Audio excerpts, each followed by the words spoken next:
When it came to prayer, standing before the Almighty Allah in prayer, taking from our beloved Prophet Muhammad sallallahu alaihi wasallam, who himself would stand in prayer for so long that the blessed feet of Rasulullah tawarramat qadama, the blessed feet of Rasulullah sallallahu alaihi wasallam would begin to swell, and so many tears would flow from the eyes of Rasulullah that not only would his blessed beard become wet, he would even dampen the earth on which he would prostrate. And when the Sahaba would see him in this condition, exerting himself, and that his blessed beard is wet, even the earth is wet, having mercy for Rasulullah sallallahu alaihi wasallam, they would ask, Ya Rasulullah, قَدْ غَفَرَ اللَّهُ لَكَ مَا تَقَدَّمَ مِنْ ذَنْبِكَ وَمَا تَأَخَّرَ. Oh, Ya Rasulullah, you are second to Allah. Your status is such that you have no sin. Allah has forgiven everything. Why do you exert yourself? Why do you worship Allah so much? He would turn around and say to his beloved companions, if that is the case, that Allah has honored Muhammad sallallahu alaihi wasallam, that he is second to the Almighty Allah, and Allah has freed his sins, afala akun abdan shukura, should I not then be a grateful slave and worship Allah even more because of the status that Allah subhanahu wa ta'ala has given me? Taking this from our beloved Prophet Muhammad sallallahu alaihi wasallam, there were ummatis of Rasulullah, the likes of Sa'id ibn al-Musayyib, Sayyid al-Tabi'een. Never mind missing a prayer, my friends. For 50 years of his life, this man did not miss Takbir Ula. 50 years of his life, not only did he not miss Takbir Ula, for 50 years of his life, he did not see the back of any man in prayer. And the only way you can do that is if you're standing in the first saf. 50 years of his life. Abbad ibn Bashir is standing before the Almighty Allah in prayer. He's keeping on watch on Rasulullah sallallahu alaihi wasallam, and the enemy makes him out. And arrows now begin to pierce his body. And whilst the arrows are piercing his body and he's bleeding heavily, he keeps on standing before the Almighty Allah. And as the arrows hits him, he takes them out one by one, but he does not break his prayer. And he continues reading as blood is gushing from his blessed body.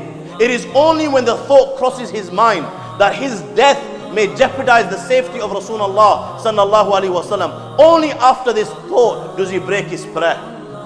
The likes of Urwa has had his left knee amputated, and he's had it amputated while he was awake, while he was conscious.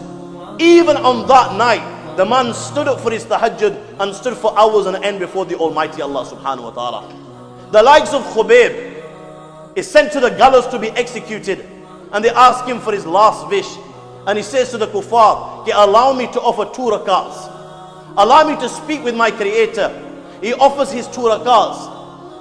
And then he says to them, O kafiro, had it not been for the fear that you people think that Khubayb is afraid of death, I would have asked you to allow me to offer another 2 rakats so I could converse and speak with my Creator.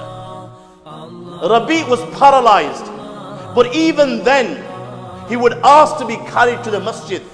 And the people would say to him, Oh Rabi, you are ma'azur, you're an invalid.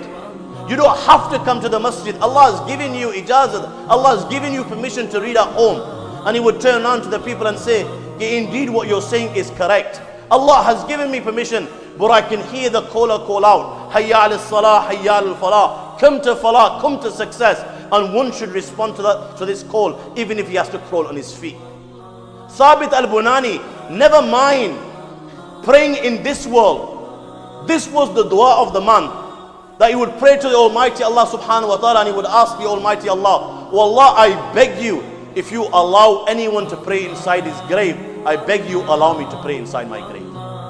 What type of a person do you think he was, that he's asking the Almighty Allah to allow him to pray inside his grave? Because he'd come over the hadith of Rasulullah in the night of Mi'raj, when Nabi Kareem sallallahu alaihi wasallam saw the likes of Musa standing before the Almighty Allah and praying inside his grave. He'd come across that. This was his desire.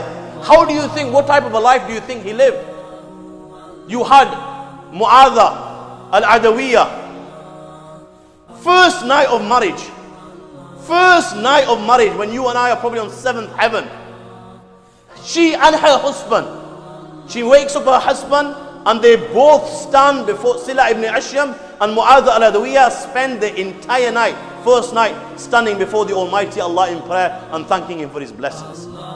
Every night Mu'adha al-Adawiyya, at the time of, during the night, that this thought would cross her mind. Okay, tonight is my last night, and it is so possible that I will leave this world and meet my Creator. And when this thought would cross her mind, after fulfilling the rights of her husband, she would spend the entire night in worship.